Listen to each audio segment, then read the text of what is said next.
Halo teman-teman peternak seluruh Indonesia.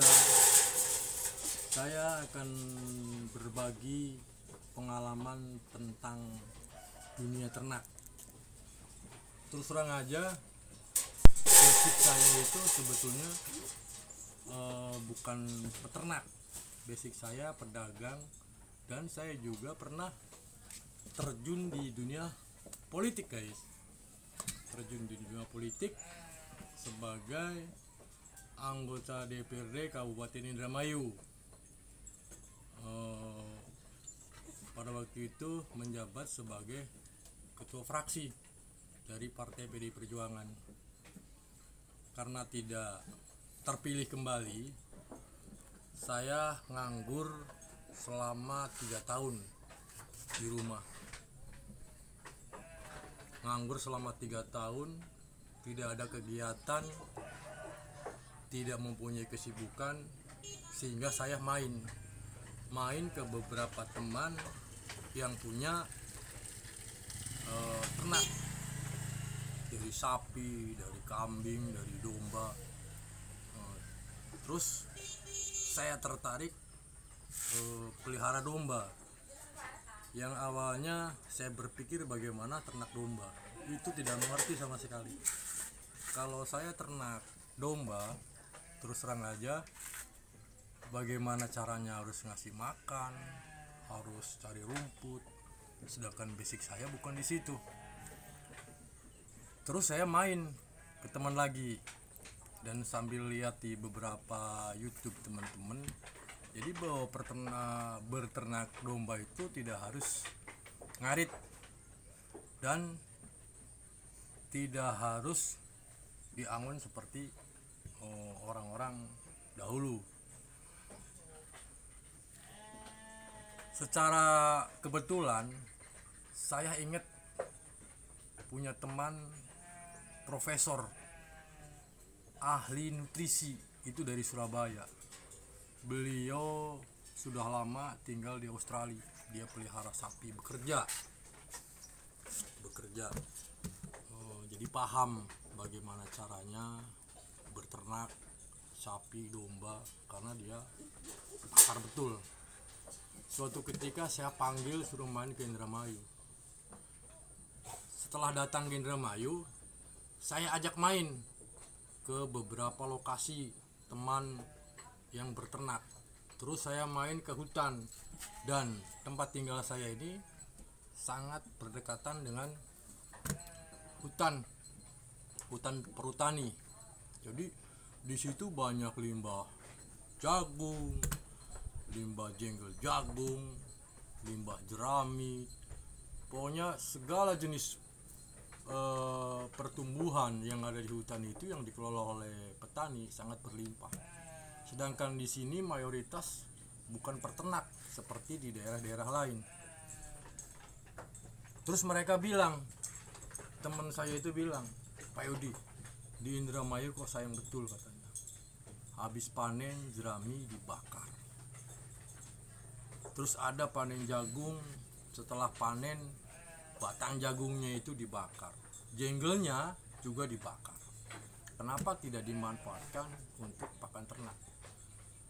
Sehingga pada waktu itu saya terinspirasi bagaimana caranya saya berternak. Saya tidak mau beli domba dulu nih, Saya belajar dari dia cara membuat pakan. Artinya pola-pola fermentasi, baik di silase, baik cara mengelola, berapa ini kadar proteinnya, berapa ini serat kasarnya, berapa ini karbohidratnya. Saya pelajari sehingga saya membuat pakan dengan cara fermentasi. Pada waktu kita fermentasi jerami, setelah jadi saya kasihkan ke orang yang punya domba. Ternyata dimakan. Saya buat lagi dengan sistem silase tepung jagung. Buat lagi, dimakan lagi. Di samping itu basic saya juga orang teknik sebetulnya. Di samping politik saya orang teknik. Melihat di YouTube, melihat di beberapa Google teman-teman yang membuat bagaimana caranya mesin cacah rumput, mesin giling jenggel, sehingga saya tiru. Dan pada waktu itu saya langsung buat mesin dulu. Setelah buat mesin,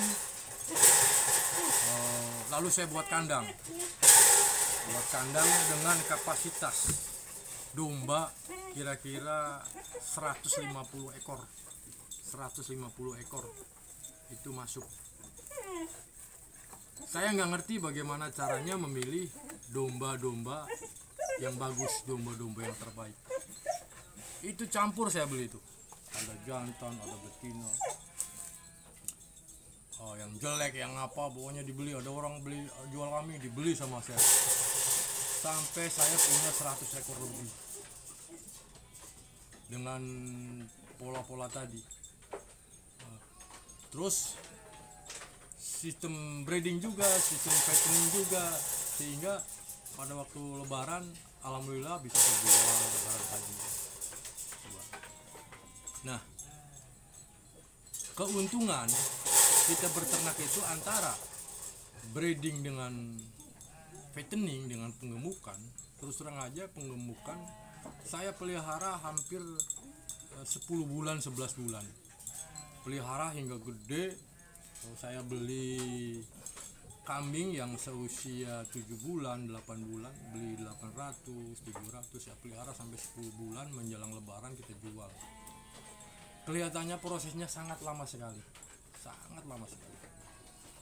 Dan untungnya juga tidak begitu signifikan. Sehingga saya banting setir lagi. Coba kita breeding.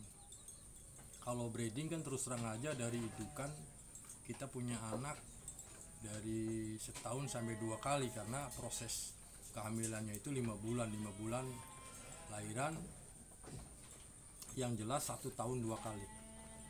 Kambing satu beranak 2 kali. Kalau kita punya 100 ekor bisa sampai 400 ekor dalam kurun waktu 1 tahun. Coba kalau kita pengemukan, habis kita punya 50 ekor, habis panen lebaran haji dijual habis lagi. Sampai kita membeli bakalan yang kita ternak itu pun susah. Makanya pola saya akan kita rubah dengan sistem breeding. Yang alhamdulillah sekarang dengan pola breeding, domba-domba saya yang beranak, yang bagus kita simpen, yang jelek kita buang.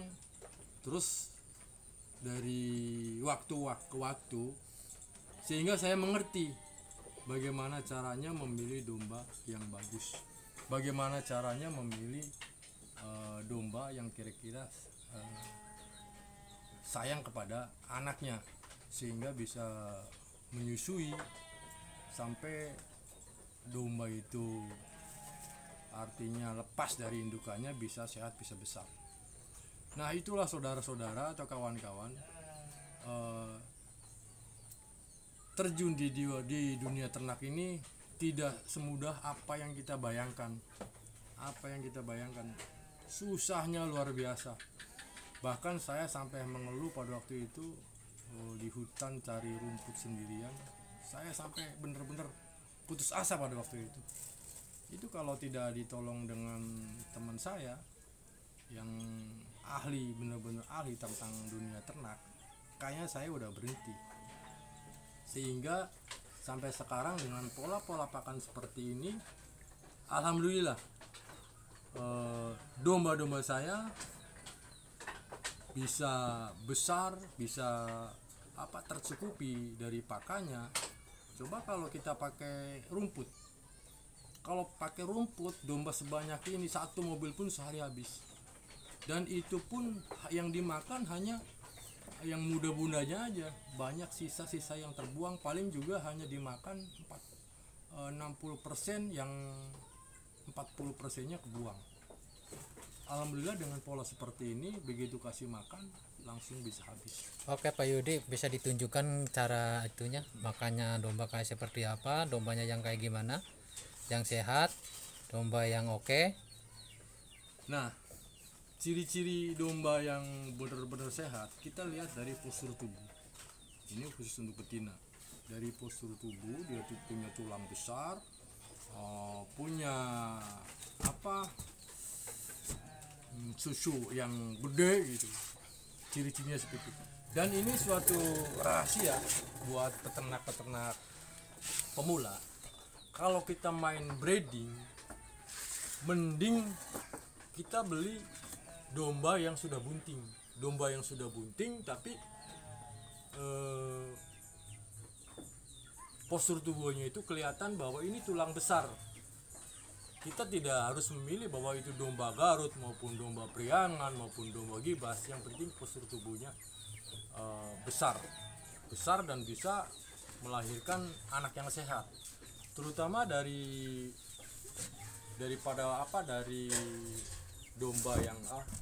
domba pada waktu hamil itu benar-benar harus kita memberikan pasokan nutrisi yang bagus, yang mencukupi.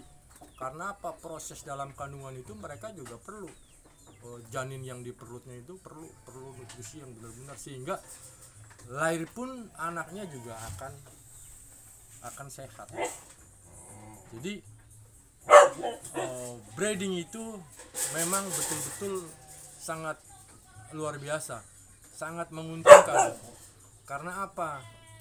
Walaupun prosesnya dalam penjualannya lama,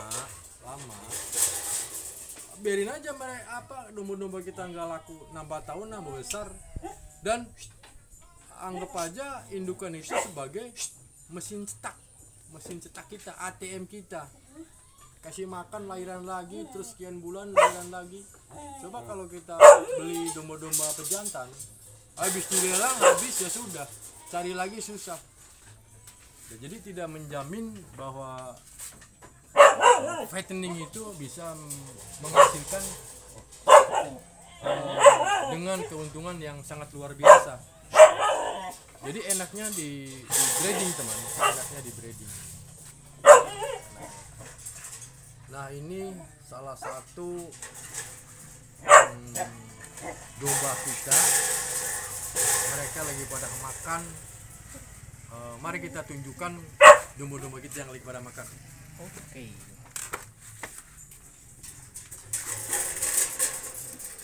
Nah, ini kawan. Ini salah satu domba indukan yang mau melahirkan. Makanya kita buatkan kandang spesial. Ini kandang bersalin biar tidak terganggu oleh indukan-indukan lainnya. Ini khusus kandang hamil. Ini hamil semua nih, lagi hamil semua, hamil besar semua.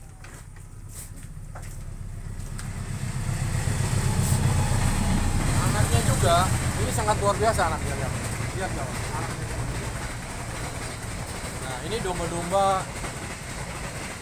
jantan, ini yang siap kita keluarkan nanti di hari Idul Adha. Gede-gede kawan ya, gede-gede, gemuk-gemuk. Mari kita lihat lagi di kandang selanjutnya. Nah, ini yang sudah punya anak. Terus terang aja kita main Garut nih. Main domba Garut.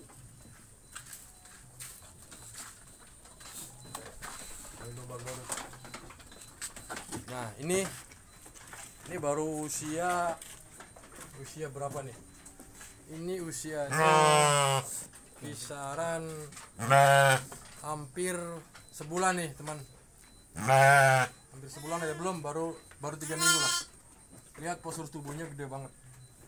Karena makannya tercukupi. Dan ini baru setengah bulan nih. Yang 2. Nah, ini pejantan. Terus kita lihat ke belakang. Ini salah satu anakan-anakan yang indukannya sudah kita buang karena kurang begitu sayang kepada anaknya. Jadi itulah teman-teman, terkait dengan perjalanan saya yang awalnya saya terjun di dunia politik sehingga saya terjun di dunia ternak. Dalam situasi COVID seperti ini, teman-teman juga saya rasa bisa untuk meniru seperti saya. Daripada diem di rumah, mari kita membuat suatu kegiatan yang sekiranya sangat menguntungkan. Terutama kita senang dulu cara berternak itu. Jangan sampai ikut-ikutan orang berternak sukses ikut berternak. Senang dulu, sayangi dulu hewan-hewan kita. Senang dulu, hobi dulu, baru kita berternak. Barangkali itu aja kawan, perjalanan saya di dunia ternak. Nanti untuk video selanjutnya akan saya buat bagaimana caranya membuat beberapa mesin, karena saya terus terang aja dari mesin-mesin chopper, mesin-mesin apa gitu saya buat sendiri. Banyak kawan-kawan juga yang pesen sama saya. Ya saya kalau ada waktu kita baru mau, kalau nggak ada ya tidak terfokus ke pembuatan mesin chopper. Itu aja guys perjalanan saya. Nanti kita akan tunggu video selanjutnya, dan jangan lupa lihat channel Yudi Embe, tekan tombolnya guys, subscribe, like and share, dan share ke teman-teman Anda. Itu aja, kami akhiri. Wabillahi taufik wal hidayah. Wassalamualaikum warahmatullahi wabarakatuh.